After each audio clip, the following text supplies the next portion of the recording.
Zuva randakazangana newe, maziso wako akandikanganisa. Paundopfuura gungwa rinonyarara, ronangu isimba, mweya wabatwa. Une nyemwerero kazinyoronyoro, chakavanzika chegungwa.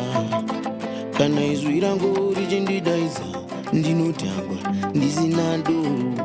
Hauzi munhuwo zvake, wakazikwa nenyasha. Moyo wako wakasarudzwa, kunyange kufema kunondirwadza. Uri zimba zimba remwoyo wangu, undezwi rinovhundutsa menya. Sairini yegungwa inondikweya, shoma nezvishoma ndinoda kunyura. Ndinokuda pasisina kutiza, uri zimba zimba risina mushonga. Ndisina iwe nyika ina kunaka, ndipe rudo rwako ndinonzwa kuguma. Ikuguma ndinonzwa kuguma, ikuguma ndinonzwa kuguma. Uri zimba risina mushonga, ndipe rudo rwako ndinonzwa kuguma. Ikuguma ndinonzwa kuguma, ikuguma ndinonzwa kuguma. Uri zimba risina mushonga, ndipe rudo rwako ndinonzwa kuguma. Gaja.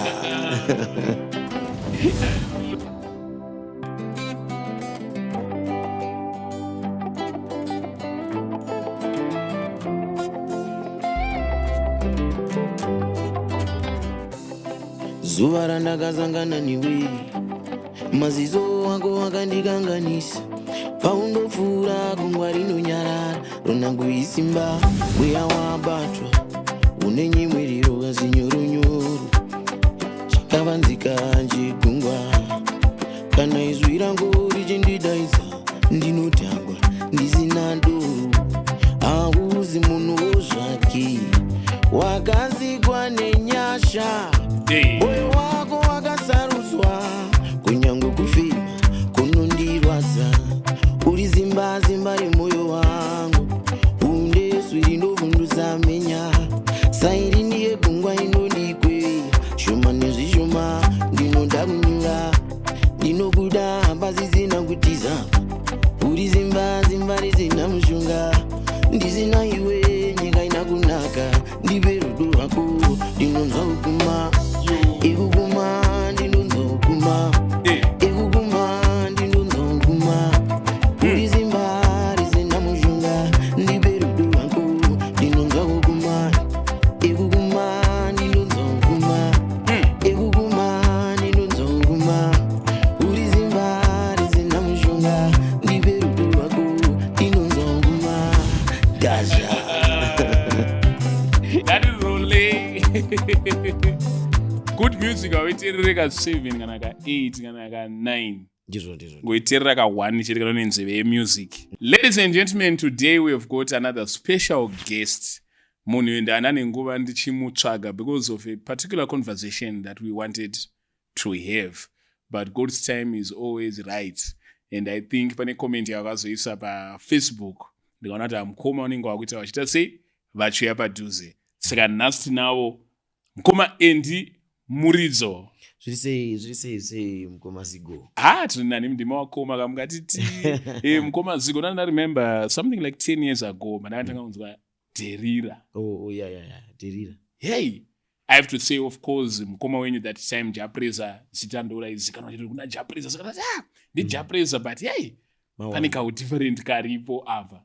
Take me to that time yatakatanga kunzwa masong aya. Paera yana Derira paipa, it was semunhu anga akagurumwa nemunhu anogona. I had to come in ndichinyatsoziva kuti mafootsteps andiri kuteera aya anorema because Ja kubvira atange kusvika asvika paari. Yes. He's always been consistent and anoshanda nesimba and aingowedzera more and more. Yes. So ini pandakasvika ndaifanira kutoziva kuti semwana aroteera mafootsteps ababa ndofanira kunge ndakatosimba. So then I identified myself, but ndichibudawo mumaoko emukomana. Then I identified myself, ndikauyawo nekapattern kangu. Nekapete. Izvezvi kune vanhu vari kupinda bhizi vachinzi mukuimba kunge Japreza chichichi. Vanogona kunge vachiri kunetsekana nekuvawo Andy Muridzo akazvimirira saAndy Muridzo. Zvekuti vanofanira kuzova Zigo asingaite ngeendi muridzo asi achiratidza kuti iwo munhu akambowirira noona achiapraisawo kana naendi muridzo. What advice would you give vanhu vakaita sei vavo? Advice yandingape ndeyekuti hakuna munhu anoita chinhu chaakatanga ega. Chinenge chakamboitika before then iwe ukainspirewo nacho ukatangawo chako. Vanhu vese vanogona kutoziva kuti iwe wakatanga uchidai so but then wakazongonotsvaga yako identity wega. Ndozvafana ini music yangu could see kuti mune a little bit of inspiration yaja irimomo but unotoziva kuti uyu ndiendi. So paunotanga pese macompanies akawanda akatanga nekukopera vamwe but then vakabva vazonotsvaga identity yavo. Hanzi hapana chitsva pasi pezuva. Exactly. But pakazoita kamutaurowo pakadii zvikaitika zvikatosvika pakutonhora. Tikatosvika pakutoona kuti hakusisina kana nyaya dzekunzi japraiser and muridzo what. But of recent takazoona uchipa apology. Okay. And a lot of people would think kuti apology at this time. Tisatatarisa apology yacho chichakaita kuti pazoya apology. Okay. Pakukanganisa kwese kwatinoita pane pamwe pekuti munhu mukuru anogona kuzongoti iyi nyaya ina basa iyi, let's carry on. But chechiya chekuti pane chatakambokanganisirana achipere chinoramba chiripo. Unoziva chinokanganwa edemo but muti wakatemwa woita sei haukanganwi. Saka unozosvika pastage yekuti aiwa inini semudiki zvese zvaitika asi handina kukwanisa kubuditsa angu mawedzi ndichinyatsotaura kuti iyi nyaya yaitika ndiregererewo mukuru wangu. Because if you take a look at ndiri mudiki zvese age, title, experience, even pazita racho level rinenge riri kumusoro. So by the end of the day you would find kuti kune mamwe maevents atinoenda atinenge takaiswa tese paposter. But kana pachinekaika munenge makabatirana hamukwanise kushanda mese vanhu vakungoti pese pauri kuuya iwe uchida unopfuura nepane vanhu vaja vakusuduruka vakuendako. Vanhu vachida kupfuura nepane vanhu vaendi hauchaite sei, hamuchawirirana, hamuchakwanisa kugara patebho imwe chete nekuda kwekuti tunhu tusina basa. So I had to say you know what, as young as I am I just have to go below. Ndonoti sorry kune mukuru wangu.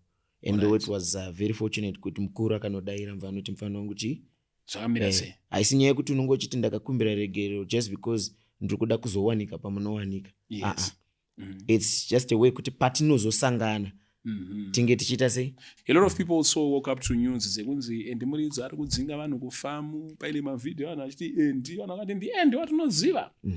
And vanhu here story is different. Kama mabva kuti pamwe endi land baron or is now a farm invader. He has gone rogue, akuita zvada chishungurudza vanhu. But hatina kunyatsoona mukana wekumbonzwawo from you kuti nyaya iyoyo chichakaitika. Ndofunga tichiboti gwigwigwi zvinonzwisisika nevanhu unogona kutiudza. Okay, family ranga redu. You know my mother is a war veteran.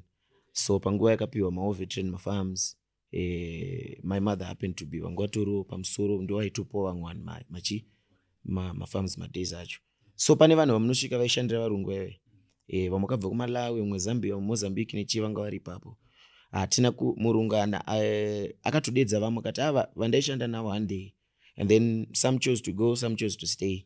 And patakagarawo navo hatinombobvira taita problem navo. Ivo ndo vakanga vatori neproblem nesu, but isusu we tried by all means to keep it cool. And then nini ndichiri kukura vaigara vakafaita momzi wangu, momzi vachitraya kuda kushandisa nzvimbo dzavo. You know, saka palendi pane imwe munda watanga tisati takushandisa. Vakangopiwa temporary vakanzi aiwe mbosanoita isi tumaforoforo tuyenyu mukaona tuchibage twekudya nevana.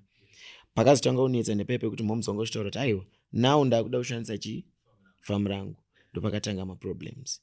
And then isu taingokura unoza tichingozviona vachinetsa pacho momzi vachitomborara nebhutsu vachitya kukwadzwa nevanhu. So then now ndakura ndakwanisa kugadzira zita, ndakwanisa kugadzirawo ma-links anoita kuti ndiprotect amai vangu. And then ma-papers ese efarm ari muzita mamai vangu. Ivanhu vese vanotoziva ndo pandakakurira ndo kumba kwedu. I had to just say mukona kuti zvese zvamaita tatakakuregererai but now you just have to go. Ngoendai because pacho pandinoti inini now ndadaita production ndada kushandisawo munda wedu. Unoona vanhu paibva paitwa noise nekuita sei. So I had to say wangu let me show you the power ratinaro kuti ndiani muridzi wepanapa, munyatsozoona kuti muridzi wepanapa ndiani. And then we took them to court. Ndobva court yanotaura kuti no, they must go, ngavabve pamunda wemunhu. Hapana kana akamboya kuuya uzopleadawo kana kukumbira regero kuti aendi, ona isusu hatina kwekuenda. Madii mangotitiwo tichitsvaga kwekuenda timbosandojegera tichitsvaga kwekuenda. Rather chakangoitika vakangonodedza timu ravo reamenoti majournalist ero vachibva vangouya without our consent, vasvika voita nyaya yavo. Amai vachiri kwe? Amai varipo. Vapenyu. Asi akaenda kabva ndati kuona kuti vanhu havaregerereka. The best thing is I just have to proceed nekuti vaende. And ivavo vacho vekutotanga kutoti endu vacho ndo vandakandatanga kutoendesa kunongovaratidza kuti nyangwe mutaure kupi nekupi hazvife zvakakupai simba rekuzoti pave penyu kana pasiri penyu. Ndakaona munhau ndandisina kubvira ndamboona kuti pamba tori court order yanga iripo neinformation yoti sina kuinzwa maonero ako.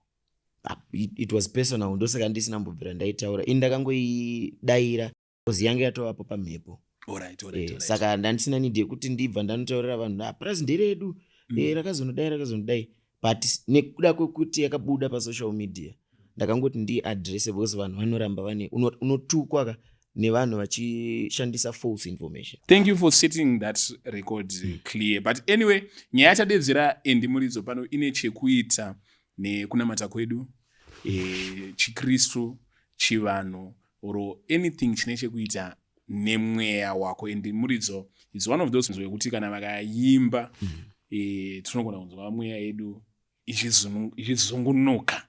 Makurokotoka takaona uchitendeuka kwa Prophet Iberenjo ndo maonero atakaita. Alright.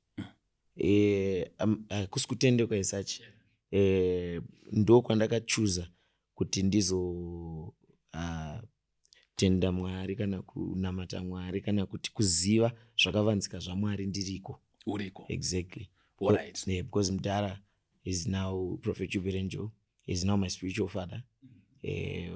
Vanongo ndema teachings akawanda upenyu even spiritual side yangu and I follow her for a long time and I always wanted to be part and parcel of the Angel tribe. Yes. Understand Good News World. And then ndakawana mukana kune friend of mine, brother as well, and my PA Roshanda naye, if you've heard of the name Abu Banda. Alright. Exactly. Ndakandita ndakamudza ndikati unani mukomana inini ndiri munhu wechivanhu ndoita sei, but I just love my teachings amdara and I would love to follow the God that prophet follows. Imbondiendesawo kuchechi one day. Ngatimbofamba nerwendo rwako rwekunzwisisa nezvemweya. Okay. Wakatanga kuziva nezvemweya pazera ripi? When I grew up tichingokura ndakakura tiri vanhu vechivanhu. Taitogara nana Sekuru Mushore, if you've heard of the name Sekuru Mushore.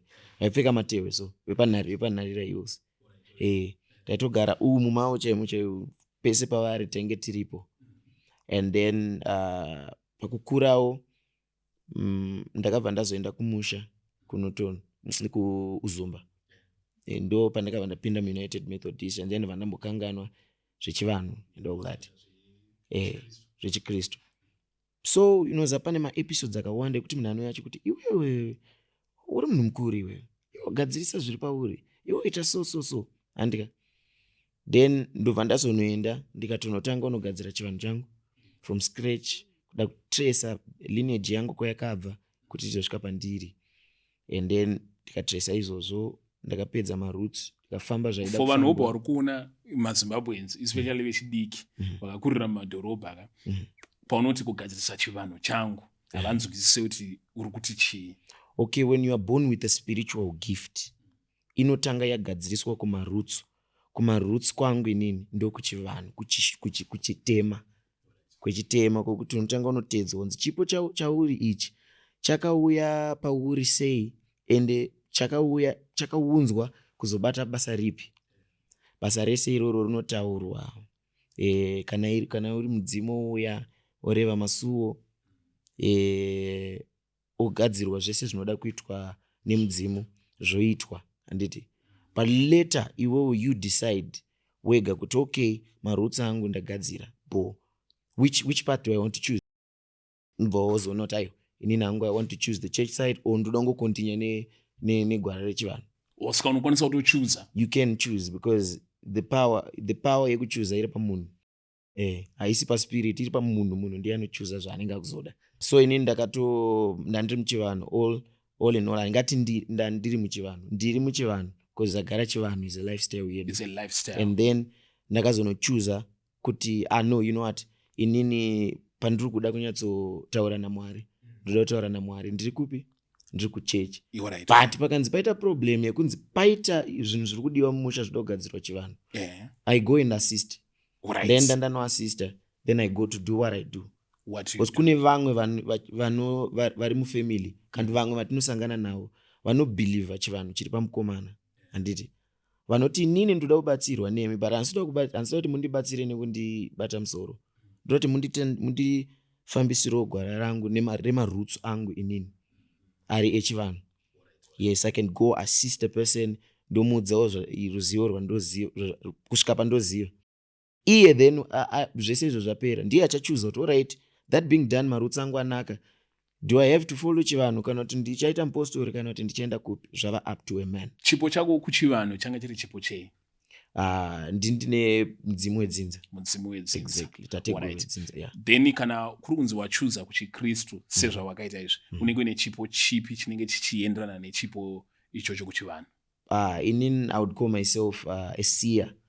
Unokwanisa kuona pamweya. Exactly. Ndinoona pamweya, yeah. That's basically what I could say. Kana kuti muprofita. Tingati profita, but ndizvo rowedzi racho takakudzawo tinonzi svikiro. Hatikazviramba tichiita nharo tikapopota tikadii, tinenge takazongosvika pakuzvigamuchira zvekare. Alright, uchikura watresa matateguru ako nechibva waona kuti izvi ndo zviri pandiri. Wanga watowo munhu akuru here kana kuti wanga uchingori mwana agere nemabereki ake? Kuti pane zviri pandiri ndaizvifungira ndichingokura. Because you know, kudhara I could see muroi chayakapinda muteni. I could see kuti muno mapinda chi muroi munhu akaipa. You understand? Ukure wati tombo takagara kudai. Muroi wopindawo semunhu kana mai vepa next door. Vopinda vachitoya kuzotimhoresa. Unokwanisa kuona kuti muroi uyu. Kana kuti waitoona kuti mapinda muroi. Aiuya physically zvezvo kuti manhero vanhu vakarara. Muroi akapinda mumba. Zvavo zvezvo kuti atouya ari muroi anakwei ari in person. Yes. Ndaiona. But then it became scary and scary as I grew up. Zvoti I had to pray for it kuti handichada kuona zvinhu zvakadai. So ndoda kana ndoda ngofila presence yekuti pane zvakaipa zviri panzvimbo. Sandaingozviona maepisodes ese aiitika ende amai vangu vaitoziva kuti mwana uyu ane chipo chakati. Because vanga vakaudzwa nasekuru vangu. Mudhara vasati vashaya. So chipo ichazogamuchirwa chakagamuchirwa here mumhuri kana kuti wakangotresa wega pawangozvichengeta mauri? Pakutanga mumhuri chakatanga chisingagamuchirwe. Vanhu vakatotanga vachikondema. Nei vairamba? Because isusu we are from Zambia. Handiti? Saka kuda unotresa maroots ekuti kuenda kuZambia toda kutangira papi kuti unotsvaga kuti pakwakabva Flyby ende kupi and all of that. Zvinhu zvaizvokuti vanhu zvaivaremera. So vanhu vakawanda vakachuza kuti isi kuona kuti izvi zvinotiremera rikatongochuza kuenda kuchechi. But inini pandakaziva kuti chipo chacho chiri pandiri, I had to trace my roots angu ndega spiritually. You understand? Then baba wangu pawakazodzoka achibva kuBotswana, he was the first person to notice kuti pane mwana uyu pane chizviripo after an incident yakaitika tiri kuWaterfalls. Ichi incident kana tichikwanisa kuudzwa? Okay, so baba wangu akauya mbonditi ndinda muZimbabwe. Ndafara ka ndana time sina kuvaona. So he had to come and vanga watowo pastor at that moment because he's a pastor, isani ya prophet Bushiri. Alright. So ndobva pavakauya paipai ndikati mudhara amuchamwedoro mazuva ano zvikanzi handapasta. Ndikati aiwa nhasi ndiripo inini mbouyai mborowa 1-2. Handikavamanikidza vakati alright mwana wangu chingondipo 1 kandienda nawo pasi ndoga. So pane mafesi akauya. Pane mafesi akauyawo tiri opposite pa PhD. So guys ranga riripo richitotaura kuti mukomana iwewe chivanhu chakazodai chidai vachingoita debate.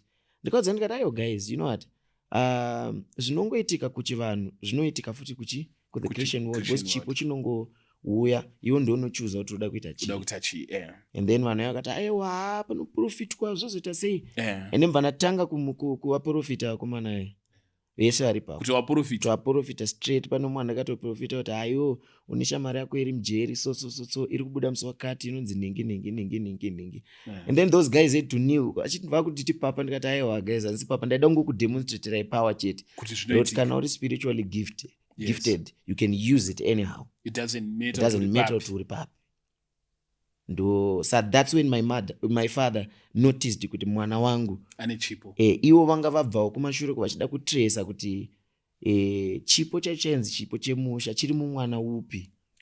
Wakabva wazonotisa kuti chiri pandiri, and then he accepted it. Saka nyango pawanga uri mufundisi vaitozviziva kuti mumusha medu mune mwana ane chipo. Exactly, vaitoziva, but vanga vasinganyatsoziva kuti chiri mumwana upi. Ndoda kuedza kubatanidza pakuti Endimuridzo paakazoona kuti ane chipo chekuimba nderini, uye zvaisangana here nechipo chawakapiwawo nemidzimu yenyu kana nemusha wenyu nevakuru venyu? Pandakaidentify kuti ndechipo chekuimba, I was still in form 2. Ndichitoimba pa school choir. Exactly. Ndo pakashayikwa leader weimwe song, tichida kuimba song yaIvy Kombo imwe yanzi Itubala yaitana naBuhle vekusouth. And then vakashaya leader, then gavana ngoti handipei nditi nditry. Vandatogona vana vatozati uyu munhu anotogona kutopfuura leader wacho watachida kuti aite. Then from there ndopandakabva ndatoziva ndotanga ndogona kuimba, and I started writing songs in form 2 chingonyora and kuzosvikawo zvosvika pazviri nhasi. Pakunyora pawaishingirira here kana kuti zvangu zviri nyore? No, kwandiri zvazviri nyore because I could just write my life experiences angu muma songs. So zvaingoitika ndo zvandaienda and play around nemajargons and then ndoburitsa song. Kwandiri it was 2 minutes kunyora song. Saka panguva yaDherira kwangu ina Dherira here? Panguva yaDherira, no, Dherira I was referring to Dherira in Bible.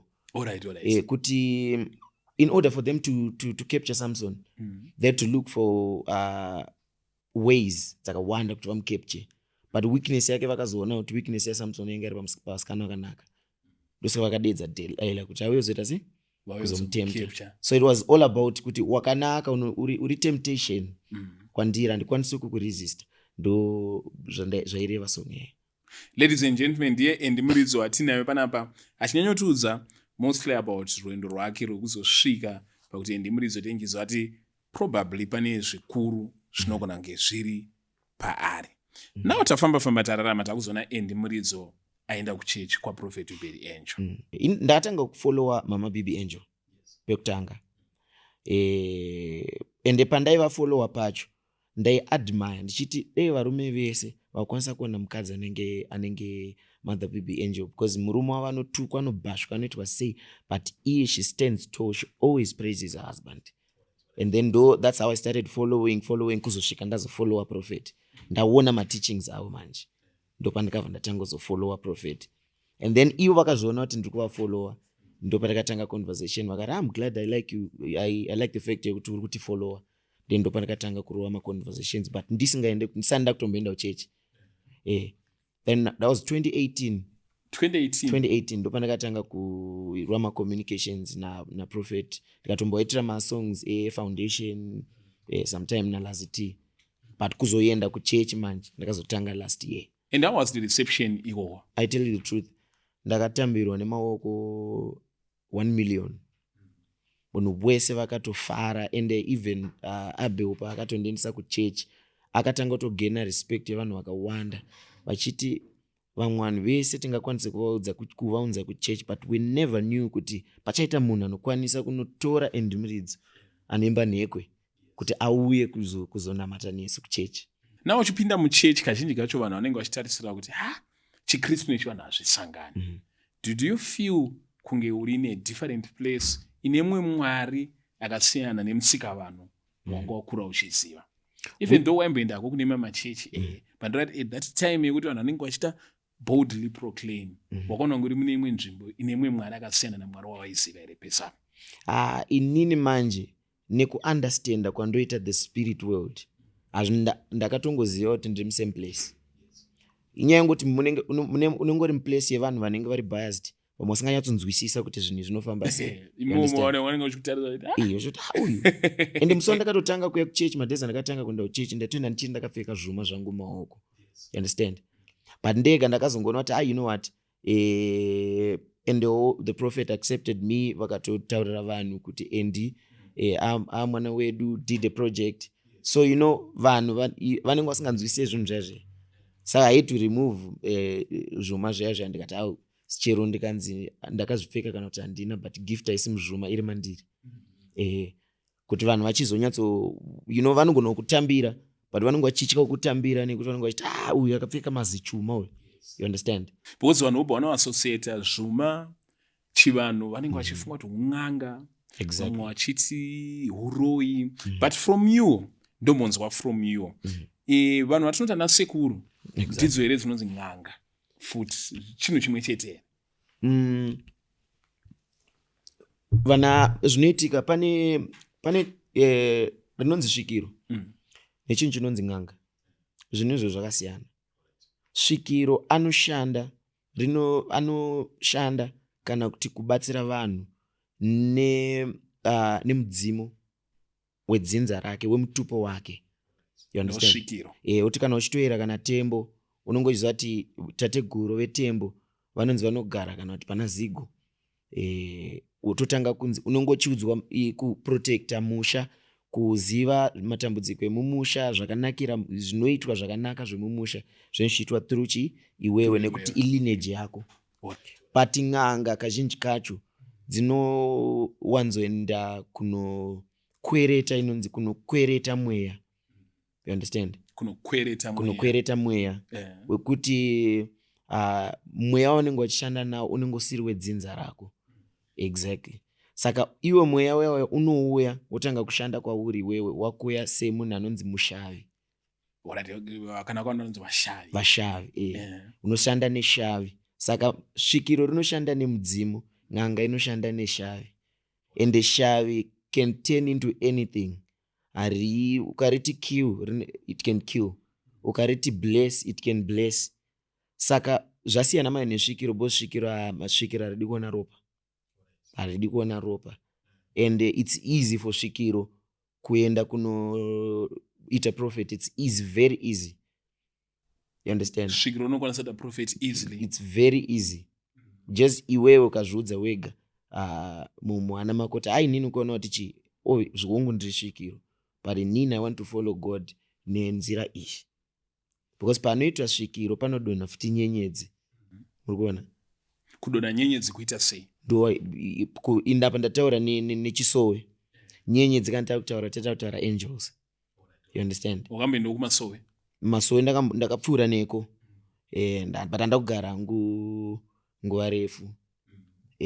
Bva ndazochingo proceeda nene. Wakatarisa masowe unoona akafanana nechii? Akafanana nechikristu chedu chemapentekosta achatoziva here kana kuti nechivanhu? Masowe akafanana nechinamato. Haana side rahari, chingori chinamato chakatongozvimirira. Exactly. Because ukatarisa baba Johani vacho, anditi baba Johani vakanga vari one of my disciples aJesu, handi ndizvo? Pambana John James, handiti? Saka chinhu chacho kuti vanhu vakazouya havo vachizonoshandisa manhombo nechizvo vazvanoita kanenge kusiyana, but kunamata hakuna kusiyana. Kunamata kumwe chete. Exactly. Zvinenge zvangodhipendawo nekwawakakurira kuti mwari mumunamata sei. Ende ndoona nge makristu ndo anenge anonyanyonetsekana nekugamuchira zvinhu zvauri kutaura. Because mhari dzobo dzakaparidzwa dzinoti svibisei chivanhu. Exactly. Yeah. Handiti? So vanhu havanzwiseti chatinoti chivanhu chaicho chii? Chivanhu kuenda kun'anga, kuenda kumasvikiro, kuroya here, kunamata vadzimu here, kana kuti chivanhu mararamiro edu? Yeah. Ipapo da unyatsopa jekesa kuti vanhu dausiya vanhu vanyatsoziva ipapo. Christianity yedu isusu yatakuita izvezvi. Takakorruptwa mindset ne the western Christianity. And yekuti tifunge kuti kana iwo zigo uri panapa uri kuita basa rakanaka ukafa woto demon. You understand? And takadzidziswa isusu lifestyle yelineage yaJesu from Adam until to the Lord Jesus Christ. Ndo takadzidziswa lifestyle generation upon generation. Exactly. Hatina kudzidziswa ma principles Christianity chaiyo. So isusu ndepaipa tinosvika pakuti iwo kati nemuzita raJesu andika zvotange zvisina punch pane kuti in the mighty name of Jesus.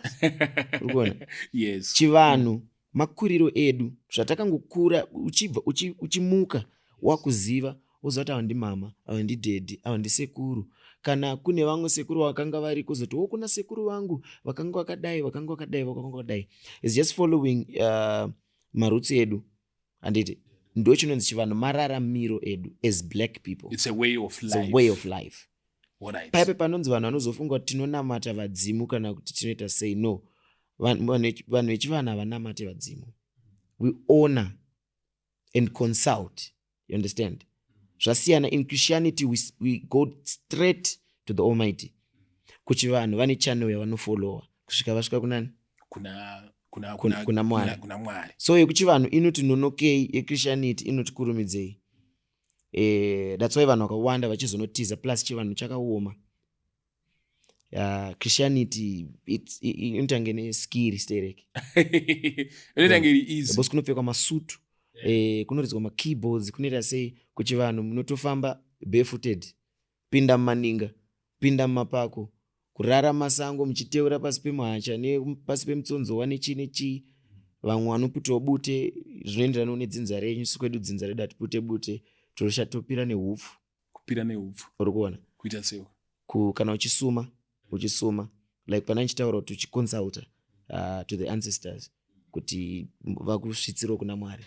Handiti ndo maitiro anoita. But Christianity manje now everything chinokavwa neBible.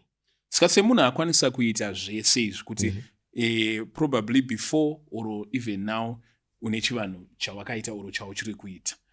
And then uri kuita futi chiKristu chaunogona kunge wakaita and chauchiri kuita. Zvinokwanisire kushanda zviri pamwe chete pamunhu mumwe chete. Kana I think answer yaninayo papa ndeyekuti zvinoshanda bosi kwandiri zvakandishandira. Kwauri zviri kutoshanda. Because nini handina ndikaona vanhu varikuita chivanhu chavo handishore. Ndikaona Christianity vanhu vachinamata Mwari wavo vachiverenga Bible handishore. Because ini ndiri in between. Handisi wenyu kana wavo. Hauna kunzi ndiriwe kwakati uri in between. Ndakangotumwa kumunhu wese. You understand? Ukada kuteereresa lifestyle yangu ukanzwa masongs angu ese uchiteerera from the first song kusvika nhasi ndopanotanga kunyatsonzwisisa kuti mukomana anoshanda sei. But ndinotoziva kuti haiwa hakuna paunozonzi wavaprofeti kana kuti wavaapostoli kana chii pasina kumbotanga pagara mudzimu ndo unotanga. But zvinoitika manje iwewe as you grow up isusu takapiwa power of command. You get it? Ndokwanisa kukomanda kuti mudzimu handiude. Zvichitoitika vamwe vanhu vanotoramba, vamwe vanozorwariswawo zvavo kuzosvika vanoaccepta noita sei. But ukauya chinotaura kuti pane zviri pandiri chakati handichide, ndoda chakati. Kana uri spiritually gifted, you are able to say I want this and I don't want this, because we were given the power to command. We are masters. Maangels anototeerera command yedu. And vakauya chero ndine zvandikufanira kuita, if ndikati handisi kuda kuzviita, hauzviiti. Exactly. Ndinodzokera pawataura nayo kuti hapana paunoita muprofita oro pasina zviri kumashure kwako zvine chekuita nechivanhu chani chako. And ndanzotaura kuti baba wangu ndimufundisi. Vanozvigamuchirawo here kuti chipo chokufundisi chiri pavari chinogona kunge chine zvekuita nekwavanobva kwakazoita kuti muridzi akwanise kutoonawo chipo chiri paari. Vanotozvibvuma, vanotozviziva. Vanotoziva kuti inini hangu zvakandiremera ndakukwanisa kuzviita, ndakachoose this path, but mwana wangu ndakazoziva ndo pane chipo. So whenever he chooses to say inini spiritual ndakuita izvi, is always in support. Well, ne-information iyi tisingambanyanyoinzwa mumachechi. Mudhara chinhu chandoda kunyatsotaura, ndinobva ndaita kunge ndiri kutuka, but ndiri kungotaura zviri pachena. kana pakangoita any obstacle inonditarisa kuti mari handifei ndakakuudza. You understand? And I'm not saying ndizvo zviripo, but I'm saying some of these people vanogona kutokudza kuti ukaziva chokwadi iwewe kuti unyatsoblesswa naMwari, ndovanda kutora tora mvura iwewe unodai ukaita izvi neizvi handi kunyebere Mwari wako anokublessa zvezvo kunamatira, uchauya here kuchechi kwangu kana kuti uchauya here kudare kwangu? Handisi because ndiri kuziva kuti kwauri ndikuda mari. Kuona ndatokupa key yekuti unovhura room ine mari. Saka zvandoita inini ndinokubhadharisa mari, handida kubhadharisa mari, ndofamba newe inini ruti yacho ndinda kuita zvaurifanira kunge uchiita wega, zvandofanira kunge ndangokupa key kuti uite. Because gift riri mauri, anori unlocka gift riri mauri ndiwe, haasi pastor kana haasi svikiro, haasi kana ng'anga, haasi kana chii. It's you inside. Because tikauya kuBible, Mweya Mutsvene takatomusirwa tinaye, chingoripo ndechekuziva chete kuti ndomuunlocka sei Mweya Mutsvene. Kwandiri zvakumeka sense kuti unomonzwa zvichinzi uchinzwa ng'anga kana masvikiro kana chii vachitaura iwo kuti maprofita ari kuuya kwandiri ndichitovapa chipo chekuprofita kana chii. Wawedza kufunga kuti chipo chekuprofita muchechi chinozowanika kuchivanhu how? Ukaona munhu anoti ndinopa munhu chipo chekuprofita, hakuna munhu anopiwa chipo chekuprofita. Ukaona chipo chekuprofita wakutochipiwa, hachisi chako, watenga. You bought power rekuita minana. Kuna zvakawanda zvinoshandiswa profita, vamwe vanoshandisa musoro emagora, vamwe vanoshandisa zvikwambo, vamwe vanoshandisa zvichii, vamwe vanoprofita neword raMwari chairo handika. Saka iwewe wega unofanira kungotesta kuti uyu ndewe chokwadi here, uyu ndewe kunyeba here, uyu ndewe chii.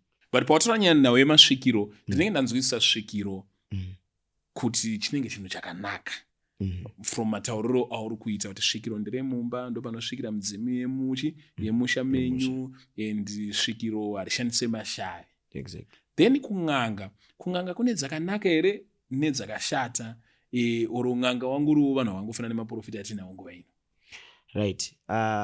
Kung'anga handingati dzakashata, ndingati dzakanaka pese. Because vandatokuudza zvezvo ndichiti kung'anga ispirit inenge yakakweretwa.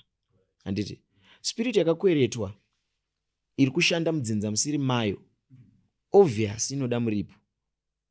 You understand? Ndopanozonzi paita mhiko dzekunzi iwewe haufaniri kudya kana nzondora, iwewe haufaniri kupinda mumba wakatasa kumberi, unopinda nenhende shure, haufaniri kuita sei. You understand? Unopiwa maultimatum, but mudzimu wedzinza rako hauna ultimatum. You can be able to say aiwa inini kana munoda kuti ndiite zvamunoda kuti ndiite izvozvo, tangai manipa mari.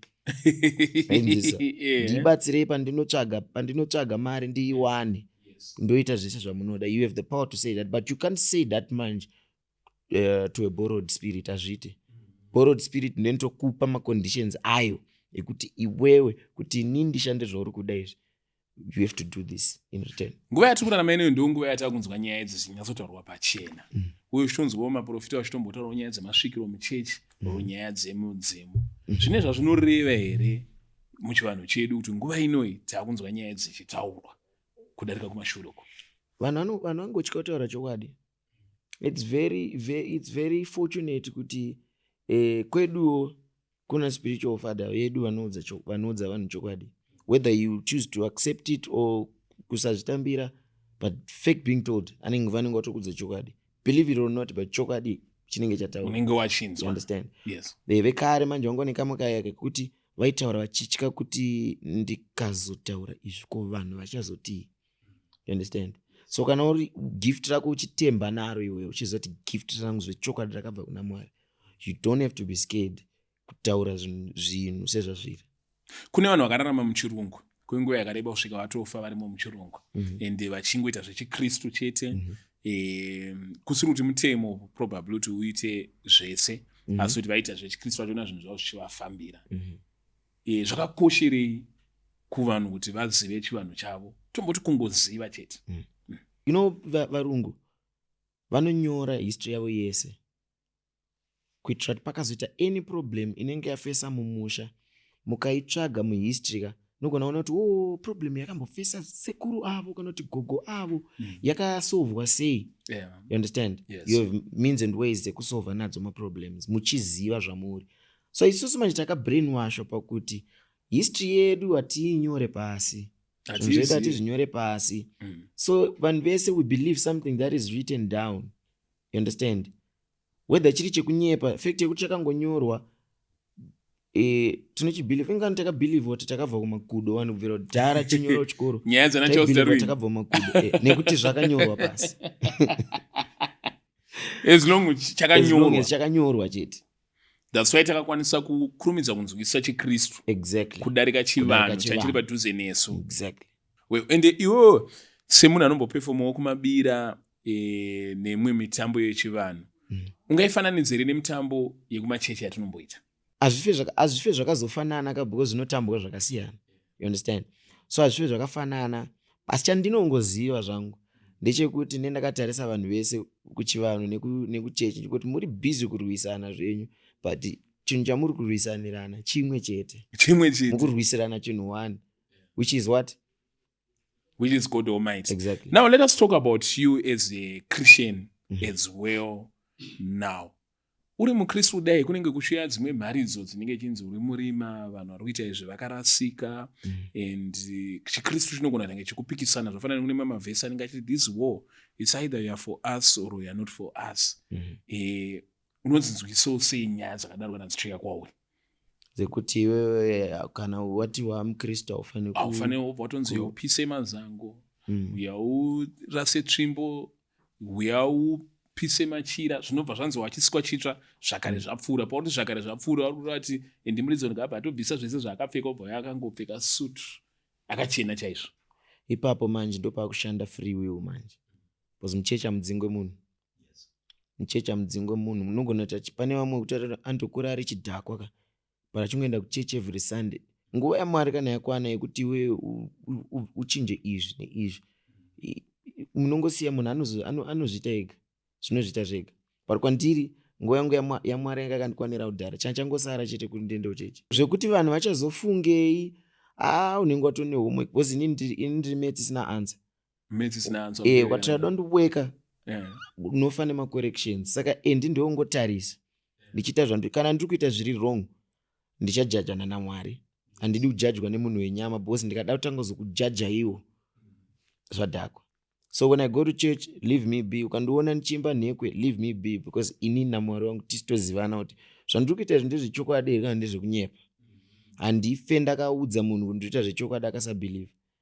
Remember pakambobuda nyaya dzangu dzedze ndikati ndedzekunyepa, and then hapana akachuza kubelieve zvandakanga ndataura, vakachuza kubelieve zvakanga zvataurwa. Saka havambofe vakabelieve vanhu haungavagoni. Iwo zigo chaiwo ukatonzi wamira panapa utonzi zigo ane chechi. Utongonzi ana zigo vai vanongo vachidai. You understand? Then paunoimba muridzo, especially paunoimba masong egospel. Exactly. Do you get the same reaction or response from vanhu? Zvafanana nekuti paunoimba kumabira vanhu vanobudirwa vanogona kubudirwa, vanhu vanogona kunge zviri kuvanetsa zvinogona kunge zvavhunwa zvafamba.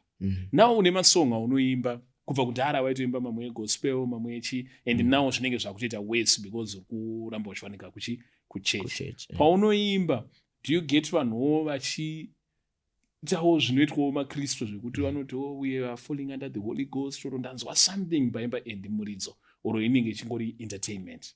No, they definitely feel the power ndikaimba. That's the reason why ndakachoose kuti you know what, inini ndiri munhu wechivanhu, but whenever I sing a gospel song munhu inomubata vamwe vanotodonha neanointing. So I had to say no, you know what, let me go to church. Ndikaenda kuchechi now vanhu vakaona kuti ndakuendawo kuchechi akuimba song yegospel inova nemeaning kwavari, vachiziva kuti mazuva ano ane chechi yanoenda Spirit Embassy. So when I sing a gospel song inova nemeaning, rather than ndisingaende kuchechi kwacho ndikaimba a gospel song unotangonzi idzi dzana nhekwe, idzi dzakutiimbira Jehovah ndiye muponesi wangu nekudii. So me going to church was a way of just showing people kuti nechivanhu chako ichocho you can still kuchristianity. But nyaya yatingoita ndeyekuti isusu maChristians as well tisi tinotasa vanoenda kuchechi nenyaya yekuti tinotanga kunojaja kuti uyu anenge takamona nebute musono wako yamuchechi akuita sei. Auzive munhu, iwe hausi Mwari. Mwari ndiye anofanira kukuudzai kuti 3/4 yevanhu vaifamba naJesu vanga vakanaka. Hatizoita ndisipo patirongoziva kuti vanhu vese zvamakaverenga zvacho chaizvo vese vanga vasina kunaka. You understand? Yes. But Jesus could preach mbawa. Hanzi for all have sinned and fall short of the glory of the Lord. Saka munhu wese tinichiona akaita sei akatadza. And the music yenyu yaunoimba ndakaona kuti ndikakombera even naJapreza. Ndoona kuti ane masong anoita ngechivanhu. Over the masong anoita ngechechi. Exactly. And ese anowana the same response. In the same sense yekuti kana yaka iri hit inongoita hit whether ndeyechivanhu or ndeyechikristu. Exactly. Tichaona here nguva yekuti vanhu vanoimbawo masong kuti sometimes vanomimba yechivanhu vomboimba yechikristu tovaona vari kumashow kana yegospel. Yeah. Zvinofanira kutodaro ngoti vanhu havangozvidi vanozvisiyanisa. Zvinofanira kutodaro because alright tikamisa muChristian apa tomisa munhu wechivanhu apa nti normally vanhu vechivanhu havafaite maChristians but maChristians anofaita vanhu vechivanhu. What we just need to do is torai munhu anonzi ane chivanhu yawo anonzi atori svikirwa ndika omira apa then munhu wechikristu ouya nebhaibheri rake and then obata munhu wechivanhu musoro and then pray for him over what out in the name of Jesus. Uone kuti anodona here. Haadone because you are busy fighting mutumwa waMwari instead yekuti muunite nani vanhu vaMwari mese nekuti uyo anoita chiZimbabwean, anoshandisa chiZimbabwean pakunamata Mwari. Unobva waita kunge iwewe uri wekwaSatani. All right. Because they are using an indigenous way of worship. I take an example, a very good example, and wanzoda kusiya. Shout out to my father, my spiritual father, Prophet Yuberenjo. Whenever he goes to a certain country, he wears yembe za ikoko. That's just respecting culture ikoko. Ana kuti takunamata manamatira vanhu. It's just respecting the culture. I come to you, I share the word with you, but ndiri mamuri, ndichiita zvamuri kuita, and then I give you the word. Ndakupa the word, I go back home, mchasara mchizeya word. Indadzokera napinda yangu msuti yangu ye 25,000. On. Iyo culture yedu, vanhu vanoiona seyakashata. Vanoiona seyakashata ndo vakatoshata vacho. Effect yekuti iwewe ukaona chinhu usingachinzwisisi uchijaja ndo kutoshata kwacho kwatechitotaura. Because you can't, don't go in the back reference from my father. He said, you can't talk about something that you haven't experienced. Enda kuchivanhu kwacho, unochiita iwewe, ubvoza untaura kuti mana apa zvakadai so. Experience it first. Kuti patinoita argument here, you are arguing over something that you've experienced. You understand? Because remember, maprofita enema, they also use the same Bible. They also see very clear. And talk about prophecy clear. But solution havana. Ndo pamunozonobatira kuti ndeyo chokwadi kuti havana solution. But profita chaichai anonzwa Mwari chaizvo. Anogona kunamatira pa phone ukatopora problem ikatopera. Anogona kukupa zambuko. Exactly. Yes. Go and test every spirit. Kana uchita ndere kwa Mwari, kana tarisire kwa Mwari. Test every spirit. Vanhu vanenge vakupa maexample yekuti hanzi mubhaibheri Peter akazosangana nemuprofita akauya. Reason why ndiri kudaro ndeyekuti ndakaona iwewe une ukama nasekuru tasvu. Sekuru tasvu anogona kunge vachinzi ing'anga. And then vanhu mubhaibheri vanoti pambe nemuprofita wenhema aitaurwa matsanangurwa aitaitsanangurwa achinzi ing'anga. Saka pamwe ndipo vanenge vakutora kuti izvi zvinhu togona kunge tichizviramba. Okay. Zigo iwe uri brother yangu ndiri panapa. Ukaita musatanist iwewe zvinondimisa here inini kuti ndikudedze kuti mukoma. You get it? I think ndakupindura papo. Ladies and gentlemen, mapindura ukama haufa wakagezwa nesipo setsvina. Yes. Waibata. Yes. Ukama uende nesipo. Ladies and gentlemen, ndiye endimuridzo watinaye tada kusvika pakuvhara manje because nyaya yatiri kutaura inyaya ingori nechekuita nechitendero nhau ine chekuita nekunamata. So pane zvauri kuitawo here pamberi zvauri kuronga whether munziyo oro since waine chechi yawakupinda kuti vanhu vaiteka kuvhurika pfungwa kaunoona in terms of chivanhu chedu nechikristu kungovhurika pfungwa chete. I think ndine EP iri kubuda musi wa31 October because ndandichita taimborenovheta kufambwa homes, so ndokwa ndiri kuitira that EP to be housewarming ne-EP release as well. Saka ipapo ndopa mu-EP imomo ndo mandiringo yedza kuonesa vanhu kuti ngatisatukanei, ngatinamate Mwari zvakanaka. Ukana uchida Mwari wako ingomunamata mumweya nemuzvokwadi sezvakangonyorwa, not kuti wakutokanganwa kuverenga mavhesi ako emubhaibheri uchishanda munhu akasikwa naMwari. Munhu wese ane time yake yekuti kana achita zvakashata ane time yake yekudeliver. Understand? Iwe hausiriwe judge wemunhu. Judge wemunhu ndiMwari. Understand? Anotonga ndi exactly. Saka mumasongs angu ndinenge ndichiedza kuzviburitsa zviripo zvese. And also chimwe chinhu chandingakwanise kuti ndingozotsiura kune vechivanhu vacho. Problem iri kuita kuti muzotukwa vanhu vechivanhu, muri kuita kunge kana makufamba makutoita ngemimi ndimi midzimu yacho. Urikuona munhu akupfeka maziretsu, mhino yakasviba nemazibute, rasta richagezwa ritasei. Follow my footsteps esvikiro rinori. I'm smart. Svikiro iri ratinaro bana. Iro riri rinogeza. Andika tugeza ndoita zvese. Yes. I'm smart. Ona. Ukada kunotora kuti vanhu vauya voti vanhu vechivanhu MT represent. Unoona kuri kuyazi munhu rine manga anotosara achinyora pasi rakabata roko rakutoita nge autotanga uri kukumbira nebute nezinhekwe rakadai, so munosvika vanhu vanotiza. Unozovadzidzisa sei kuti chivanhu chakanaka iwe vachiona utsvina unengona. Ndizvo zvinotosvibisa chivanhu. Yes, take a look at representatives echivanhu music industry. There's me, there's Japreza, there's V Mofu. You understand? Nangotaura a few. Vanhu vavo chero chivanhu chacho uchichishora unyatsoti but ichi vanhu chichi mawani. Pozona wacho unogeza. Ende chivanhu ichi pavanhu wataura unoona nge chakavabatsira here kuti music yavo igamuchirike oro kuti vabudirire sevaimbi because havasi vaimbi vadiki wawataura. Ndizvozvo. Zviri tangible. Izvozvi Jaka imba goto handiti. Vanhu vanodonha vachisvikirwa vaimba goto. Parakazoimba ruzhowa. Chii chinodonhedza vanhu especially mwanenge uri kumashow ikoko makristu chaiwo makoten kuti kristu vanotanga kudonhera musiwo. Vanhu tiri ma-antennas e-spirit world baba. Tisu ma-antennas at the spirit world. So pakaitika something radiation yemawedzi angu ikanopinda ikanobatwa nesignal yako iwewe zvinotoratidza kuti pane zvandanyongosva. Understand?